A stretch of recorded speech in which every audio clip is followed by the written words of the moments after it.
മന്ത്രിസഭാ രൂപീകരണത്തിന് മുന്നോടിയായി ഡൽഹിയിൽ തിരക്കിട്ട ചർച്ചകൾ നടക്കുകയാണ്. പുതിയ സർക്കാർ 9-ന് രാത്രി സത്യപ്രതിജ്ഞ ചെയ്തേക്കും. NDA എംപിമാരുടെ യോഗം നാളെ ഡൽഹിയിൽ ചേരും. അതേസമയം ബംഗാളിലെ 3 BJP എംപിമാർ ഇന്ത്യ സഖ്യത്തിനൊപ്പം നിൽക്കാൻ തയ്യാറെന്ന് അഭിഷേക് ബാനർജിയുടെ അവകാശവാദം.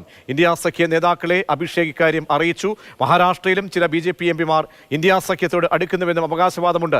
മഹാവികാസ് അഘാഡിയിലേക്ക് തിരികെ പോകണമെന്ന് NCP അജിത് പവാർ പക്ഷത്തും ആവശ്യം ഉയരുകയാണ്. നമുക്ക് ഡൽഹിയിലെ വിവരങ്ങളിലേക്കാണ് ആദ്യം പോകുന്നത്. ബസന്ത് ഡൽഹിയിൽ നിന്നും ഇപ്പോഴത്തെ സാഹചര്യങ്ങൾ വിശദീകരിക്കാൻ ചേരുന്നുണ്ട്. ബസന്ത്, സത്യപ്രതിജ്ഞാ തീയതി ആയിട്ടുണ്ട്. അതിന് മുന്നോടിയായി നടക്കുന്ന ഈ ഘടകകക്ഷി നേതാക്കളുടെ, 2 പ്രധാനപ്പെട്ട നേതാക്കളുടെ JDU TDP ചന്ദ്രബാബു നായിഡുവും നിതീഷ് കുമാറും വയ്ക്കുന്ന നിർദ്ദേശങ്ങൾ, അവരുടെ ആവശ്യങ്ങൾ, മന്ത്രിസഭയിലെ പ്രാതിനിധ്യം, വളരെ പ്രധാനപ്പെട്ട, അതായത് കീ പോസ്റ്റുകളൊക്കെ ചോദിക്കുന്ന സാഹചര്യമൊക്കെ ഉണ്ടായിട്ടുണ്ടല്ലോ. ചെറു കക്ഷികളുടെയൊക്കെ തന്നെ അവകാശവാദങ്ങൾ എങ്ങനെയാണ് ബസന്ത്? കാര്യങ്ങൾ ഇപ്പോൾ എവിടെ എത്തി നിൽക്കുന്നു?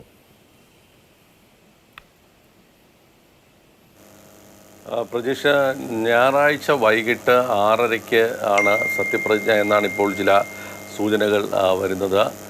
ഞായറാഴ്ച വൈകിട്ട് 6:30 അല്ലെങ്കിൽ 7:20 ഇടയ്ക്കുള്ള സമയത്തായിരിക്കും സത്യപ്രതിജ്ഞ രാഷ്ട്രപതി ഭവൻ്റെ അങ്കണത്തിൽ വെച്ചുണ്ടാകുമെന്നുള്ള സൂചനകളാണ് ഇപ്പോൾ വരുന്നത്. അതേസമയം സഖ്യകക്ഷികളുമായി ബന്ധപ്പെട്ട് അവരുടെ വകുപ്പ് മന്ത്രാലയങ്ങൾ വീതം വെക്കുന്നത് സംബന്ധിച്ചിട്ടുള്ള ചർച്ചകൾ തുടരുന്നുണ്ട്. ഇന്ന് രാവിലെ JP നഡ്ഡയുടെ, അതായത് BJP ദേശീയ അധ്യക്ഷൻ്റെ വസതിയിൽ അമിത്ഷായും അതുപോലെ തന്നെ പ്രതിരോധ മന്ത്രി രാജ്നാഥ് സിംഗും ഒക്കെ തന്നെ ഇന്ന് ചർച്ച നടത്തിയിരുന്നു. സഖ്യകക്ഷികൾക്ക് ഏതെല്ലാം വകുപ്പുകൾ കൊടുക്കണമെന്നുള്ളത് സംബന്ധിച്ചിട്ടുള്ള ചർച്ചകളിലേക്ക് ഇവരെ 3 പേരെയാണ് ചുമതലപ്പെടുത്തിയിട്ടുണ്ടായിരുന്നത്. കഴിഞ്ഞ ദിവസം നാളെ NDA എംപിമാരുടെ യോഗം വിളിച്ചിട്ടുണ്ട്. കക്ഷി യോഗം, പാർലമെൻ്ററി പാർട്ടി യോഗം എല്ലാ NDA കക്ഷികളുടെയും വിളിച്ചിട്ടുണ്ട്. സംയുക്ത യോഗത്തിൽ പ്രധാനമന്ത്രിയെ അല്ലെങ്കിൽ നരേന്ദ്രമോദിയെ നേതാവായി തിരഞ്ഞെടുക്കും. തുടർന്നായിരിക്കും അവകാശവാദം ഉന്നയിക്കാനായി രാഷ്ട്രപതി ഭവനിലേക്ക് പോവുക. അതിനുശേഷം 9-ാം തീയതി സത്യപ്രതിജ്ഞ എന്നുള്ള തരത്തിലാണ് ഇപ്പോൾ കാര്യങ്ങൾ നീങ്ങുന്നത്. നേരത്തെ 8-ാം തീയതി, അതായത് ശനിയാഴ്ച തന്നെ സത്യപ്രതിജ്ഞ ഉണ്ടാകുമെന്നുള്ള ഒരു സൂചനയാണ് വന്നത്.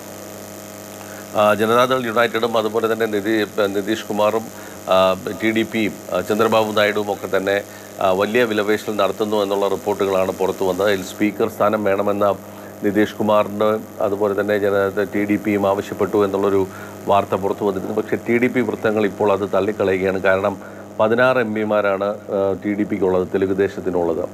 അതിൽ 14 പേരും പുതുമുഖങ്ങളാണ്. അതായത് പാർലമെൻ്ററി പ്രാക്ടീസസുമായി, പാർലമെൻ്ററി ചട്ടങ്ങളുമായി യാതൊരു പരിചയവുമില്ലാത്ത 14 പേരാണ് ജയിച്ചു വന്നിട്ടുള്ളത്.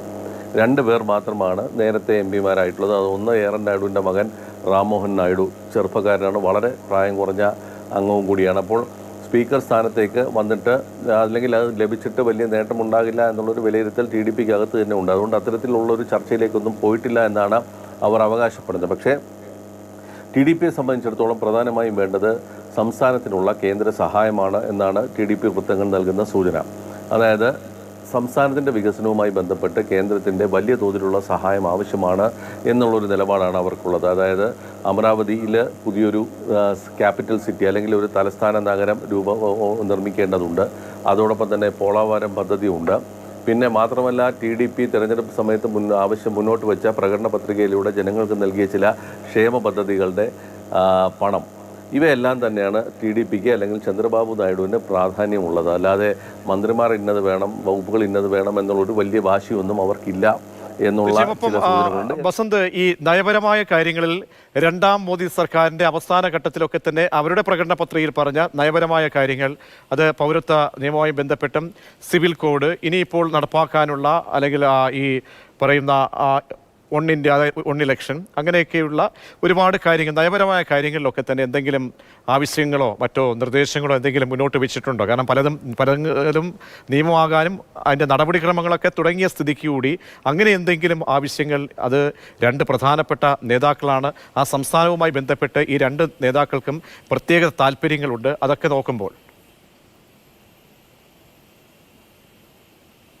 ഇതിൽ നമ്മൾ മനസ്സിലാക്കേണ്ട ഒരു വസ്തുത, ഇതൊരു പ്രാഥമിക ഘട്ടം മാത്രമാണ്. അല്ലെങ്കിൽ ഇത്തരത്തിൽ ഏകീകൃത സിവിൽ കോഡിനെ കുറിച്ചോ അല്ലെങ്കിൽ ഒരു രാജ്യം ഒരു തിരഞ്ഞെടുപ്പ് തുടങ്ങിയ കാര്യങ്ങളെക്കുറിച്ചൊക്കെയുള്ള ചർച്ച ചെയ്യാനുള്ളൊരു സമയമൊന്നും ആയിട്ടില്ല. അല്ലെങ്കിൽ ഇന്ന വിഷയങ്ങൾ എന്നുള്ള തരത്തിലേക്കുള്ള ചർച്ചകളിലേക്കൊന്നും ഈ കാര്യങ്ങൾ പോയിട്ടില്ല. തൽക്കാലം മന്ത്രിസഭാ രൂപീകരണം എന്ന് പറയുന്ന ആ കടമ്പ കടക്കുക, അതിലേതൊക്കെ മന്ത്രാലയങ്ങൾ ആർക്ക് കൊടുക്കണം എന്നുള്ളതാണ്. ഇപ്പോൾ ലഭിക്കുന്ന ഒരു വിവരം അനുസരിച്ച് സിവിൽ ഏവിയേഷൻ, അതായത് വ്യോമയാന മന്ത്രാലയവും സ്റ്റീലും ചിലപ്പോൾ തെലുഗു ദേശത്തിന് നൽകാൻ സാധ്യതയുണ്ട് എന്നുള്ളതാണ്. ജനതാദൾ യുണൈറ്റഡിലാകട്ടെ പ്രധാനമായും അവരാവശ്യപ്പെടുന്നത് ഗ്രാമ വികസനവും റൂറൽ ഡെവലപ്മെൻറ്റ് വികസനവും അതുപോലെ പഞ്ചായത്ത് രാജ് തുടങ്ങിയ അത്തരത്തിലുള്ള വകുപ്പുകളാണ് അവരാവശ്യപ്പെടുന്നത് എന്നുള്ളതാണ് പ്രധാനമായിട്ടുള്ളത്. ശിവസേനയ്ക്ക് ഖനവ്യവസായം, നേരത്തെ ശിവസേനയ്ക്ക് നൽകിയിരുന്ന ഒരു വകുപ്പ് തന്നെയാണ് ഖനവ്യവസായം എന്ന് പറയുന്ന ഹെവി ഇൻഡസ്ട്രീസ് എന്നുള്ളത്.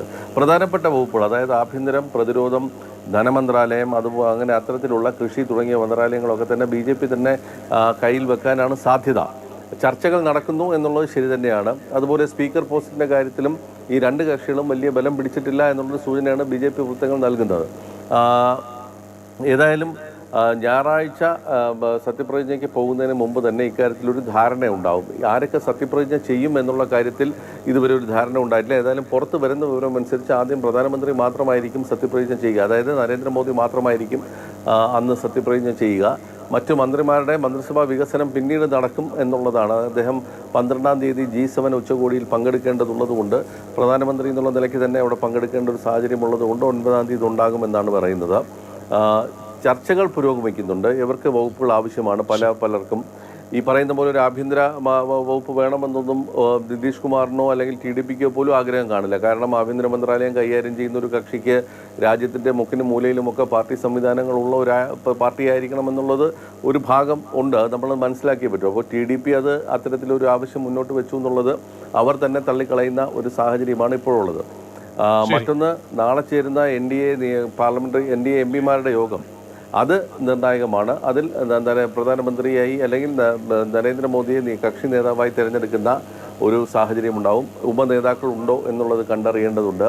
പിന്നെ നേരത്തെ പ്രതീക്ഷ സൂചിപ്പിച്ച പോലെ MPമാരുടെ കാര്യത്തിൽ BJP MPമാർ പ്രവർത്തിക്കാൻ അല്ലെങ്കിൽ ഒപ്പം നിൽക്കാൻ തയ്യാറായിട്ടുണ്ട് എന്നുള്ളത് അഭിഷേക് ബാനർജിയുടെ ഒരു അവകാശവാദം മാത്രമാണ്. തൃണമൂൽ കോൺഗ്രസിൻ്റെ അവർ 3 MPമാർ തയ്യാറായി വന്നിട്ടുണ്ട് എന്നൊക്കെ പറയുന്നത്. കൂറുമാറ്റ നിരോധന നിയമമൊക്കെ നിലവിലുള്ള ഒരു രാജ്യമാണ്. അപ്പോൾ എത്രത്തോളം ഇതൊക്കെ ഒപ്പം നിൽക്കാൻ തയ്യാറാകും എന്നുള്ളതൊക്കെ കണ്ടറിയേണ്ട കാര്യങ്ങളാണ്. ഇതൊരു രാഷ്ട്രീയമായ ഒരു സ്റ്റേറ്റ്മെൻറ്റ്സ് അല്ലെങ്കിൽ പൊളിറ്റിക്കൽ സ്റ്റേറ്റ്മെൻറ്റിന് അപ്പുറത്തേക്ക് ഇതിനൊന്നും ആ തരത്തിൽ കാണേണ്ട കാര്യമില്ല എന്നുള്ളതാണ് BJP വൃത്തങ്ങൾ നൽകുന്ന സൂചന. ഏതായാലും സർക്കാർ രൂപീകരിക്കാൻ അവർക്ക് എല്ലാവിധ പിന്തുണയും കഴിഞ്ഞ ദിവസം TDPയിൽ നിന്നും നിതീഷ് കുമാറിൽ നിന്നും 15 കക്ഷികളുടെ പിന്തുണ BJPക്ക് ലഭിച്ചിട്ടുണ്ട്. അതിൻ്റെ പിന്തുണ ഒപ്പിട്ടുകൊണ്ടുള്ള ഒരു പ്രമേയമാണ് കഴിഞ്ഞ ദിവസം പാസ്സാക്കിയത്. പിന്നെ ഇനിയുള്ളത് MPമാർ ഒപ്പിട്ട് നൽകുന്ന പിന്തുണ കത്തുകളാണ്. അതാണ് നാളെ NDA യോഗത്തിൽ അത് ഒപ്പിട്ട് വാങ്ങിച്ച ശേഷം അതുമായി രാഷ്ട്രപതിയെ കണ്ട് അവകാശവാദം ഉന്നയിക്കാനാണ് ഇപ്പോൾ തീരുമാനിച്ചിട്ടുള്ളത്. ശരി, ബസന്താണ് നിലവിലെ സാഹചര്യങ്ങൾ വ്യക്തമായി ഡൽഹിയിൽ നിന്നും അറിയിച്ചതും വിലയിരുത്തിയതും. 2 മാധ്യമപ്രവർത്തകർ നമ്മോടൊപ്പം ഡൽഹിയിൽ നിന്നും ചേരുകയാണ്. ലിസ് മാത്യു, ഒപ്പം CL മനോജ്. ശ്രീമതി ലിസ് മാത്യു, നരേന്ദ്രമോദിയെ സംബന്ധിച്ചോളം ഒരു 10 വർഷത്തിന് ശേഷം പുതിയൊരു അനുഭവമാണ് പ്രധാനമന്ത്രിയെ സംബന്ധിച്ചോളം ഉണ്ടാകുന്നത്. കാരണം 2 തവണയും മറ്റാരുടെയും തീരുമാനങ്ങളില്ലാതെ കാര്യങ്ങൾ കൈകാര്യം ചെയ്ത് പോർട്ട്ഫോളിയോ ആയാലും എല്ലാം ഒക്കെ ഒരു തീരുമാനത്തിലേക്ക് അന്തിമമായി എത്തുമായിരുന്നു. പക്ഷേ ഇത്തവണ ഒരു കൂട്ടുകക്ഷി മന്ത്രിസഭ രൂപീകരണത്തിൻ്റെ പ്രാഥമിക ചർച്ചകളിലേക്ക് പോകുമ്പോൾ അത് ഒരു പുതിയ അനുഭവമാണ്. മാത്രവുമല്ല, NDAയിലെ കക്ഷികളായിട്ടുള്ള ഈ 2 പേരും ഇപ്പോഴത്തെ സാഹചര്യം കണ്ടുകൊണ്ട് അവർക്ക് പ്രത്യേകമായിട്ടുള്ള രാഷ്ട്രീയ താല്പര്യങ്ങൾ സ്റ്റേറ്റുമായി ബന്ധപ്പെട്ട് 2 പേർക്കും ഉണ്ടാകും. അങ്ങനെ ഒരു വിലപേശൽ ശേഷി കുറച്ചുകൂടി മൂർച്ച കൂട്ടുകയാണോ? എങ്ങനെ ഇത് പരിണമിക്കും, അല്ലെങ്കിൽ അതിൻ്റെ ഒരു അന്തിമഘട്ടത്തിലേക്ക് എങ്ങനെ കൊണ്ടുപോകാനും ഒരു ഉത്തരം, ഒരു റിസൾട്ട് അല്ലെങ്കിൽ ഒരു ഉറപ്പ് അവർക്ക് നൽകാൻ കഴിയുന്ന സാഹചര്യത്തിലേക്ക് മറ്റ് വിഷമങ്ങളൊന്നും ഇല്ലാതെ തന്നെ കൈകാര്യം ചെയ്യാൻ BJPക്ക് പരുവപ്പെട്ട സാഹചര്യം തന്നെയാണ് ഉള്ളത്. താങ്കളുടെ ഈ മന്ത്രിസഭാ രൂപീകരണത്തിൻ്റെ പ്രാഥമിക കാര്യങ്ങൾ ഒക്കെ നോക്കുമ്പോഴുള്ള വിലയിരുത്തൽ എന്താണ്? തീർച്ചയായിട്ടും ഇപ്പോൾ ഈ കഴിഞ്ഞ 2 പ്രാവശ്യവും, അതായത് 2014-ലും 2019-ലും പ്രധാനമന്ത്രി നരേന്ദ്രമോദി എങ്ങനെ ഗവൺമെന്റ് രൂപീകരിച്ചോ അല്ലെങ്കിൽ എങ്ങനെ ഗവൺമെന്റ് ഫംഗ്ഷൻ ചെയ്യിപ്പിച്ചോ അതുപോലെ മുന്നോട്ട് പോകാൻ പറ്റില്ല എന്നുള്ള വാസ്തവം BJP ഏകദേശം തിരിച്ചറിഞ്ഞുകൊണ്ടിരിക്കുകയാണ്. ഒന്നാമതായി ആദ്യത്തെ ദിവസം തന്നെ ഈ രണ്ട് പ്രത്യേകിച്ച് ബറ്റാലേഴ്സ് അവർക്കിപ്പം ഏകനാഥ് ഷിൻഡെയുടെ പാർട്ടിയാണെങ്കിൽ ഓൾറെഡി സർക്കാരിലാണ്. Even to an extent Nitish കുമാറും സർക്കാരിലാണ്, മുഖ്യമന്ത്രിയാണ് BJPയുടെ സപ്പോർട്ടോടെ ബീഹാറില്. പക്ഷേ അദ്ദേഹത്തിന് ഏത് സമയം വേണമെങ്കിലും ആ സഖ്യം ഉപേക്ഷിച്ച് RJDയുടെ മറ്റു ഗഠബന്ധന്റെ കൂടെ പോയാൽ അവിടെ സർക്കാർ വീണ്ടും നിലനിർത്താൻ പറ്റും. അങ്ങനെ അദ്ദേഹത്തിന് ഒരു ഓപ്ഷൻ ഉണ്ട്. അതുകൊണ്ട് BJP ഈ സാഹചര്യത്തിൽ ഒരു മുൾമുനയിലാണ് എന്ന് നമുക്ക് പറയാം. കാര്യം പ്രധാനമന്ത്രി നരേന്ദ്രമോദി ഇന്നു വരെ ഫേസ് ചെയ്തിട്ടില്ലാത്ത ഒരു സിറ്റുവേഷനാണ് ഈ കോയലീഷൻ ഗവൺമെന്റിനെ നയിക്കുക എന്നുള്ളത്. അദ്ദേഹത്തിന്റെ ഒരു ഇമേജ് വെച്ച് നോക്കുകയാണെങ്കിൽ ഒരു കോയലീഷൻ നയിക്കാനായിട്ട് അദ്ദേഹത്തിന്റെ ഒരു കോയലീഷന്റെ പ്രധാനമന്ത്രി ആയിരിക്കാനായിട്ടുള്ള ഒരു ടെമ്പറമെന്റ് ഇല്ല എന്നാണ് പലരുടെയും വീക്ഷണം. പക്ഷേ അദ്ദേഹം ഇന്നലെ NDA മീറ്റിംഗിൽ വന്നപ്പോഴും വീണ്ടും ആവർത്തിച്ചത് എല്ലാവരും ഒരുമിച്ച് വർക്ക് ചെയ്യുക, എല്ലാവരും കൂടുതൽ സ്ട്രോങ് ആയിട്ട് രാജ്യത്തിന് വേണ്ടി വർക്ക് ചെയ്യുക എന്നുള്ളതാണ്. അതിൽ ഈ രണ്ട് കക്ഷികൾ ഒഴിച്ച് ബാക്കി എല്ലാവരും സ്വാഭാവികമായിട്ടും BJPയെ പിന്തുണച്ച് നിൽക്കും. പക്ഷെ ഇപ്പോൾ നേരത്തെ നിങ്ങൾ സൂചിപ്പിച്ചതുപോലെ തന്നെ മഹാരാഷ്ട്രയിൽ കുറെ പ്രഷർ ഉണ്ട്. പ്രത്യേകിച്ച് അജിത് പവാറിന്റെ പാർട്ടിക്ക് അതൊരു കുടുംബത്തിലുള്ള രണ്ടാൾക്കാരായതുകൊണ്ട് അദ്ദേഹത്തിന് വേറൊരു തരം പ്രഷർ കൂടിയുണ്ട്. അങ്ങനെ ഉദ്ധവ് താക്കറെയും അതുപോലെ തന്നെ പലരെയും തിരിച്ചു കൊണ്ടുവരാൻ ശ്രമിക്കുന്നുണ്ട്. അപ്പോൾ ഈ പുൾസ് ആൻഡ് പുഷസ് കുറെ നാളുകൾ ഇനിയും കണ്ടിന്യൂ ചെയ്യും. ഇത് സെറ്റിൽ ചെയ്യാനായിട്ട് കുറെ സമയമെടുക്കും. ആ സമയത്ത് പ്രധാനമന്ത്രി നരേന്ദ്രമോദിക്ക് അതുവരെ ഇതിനെ നിലനിർത്താനാവുമോ, അല്ലെങ്കിൽ ഈ ഇത്തരം പ്രഷറിനെ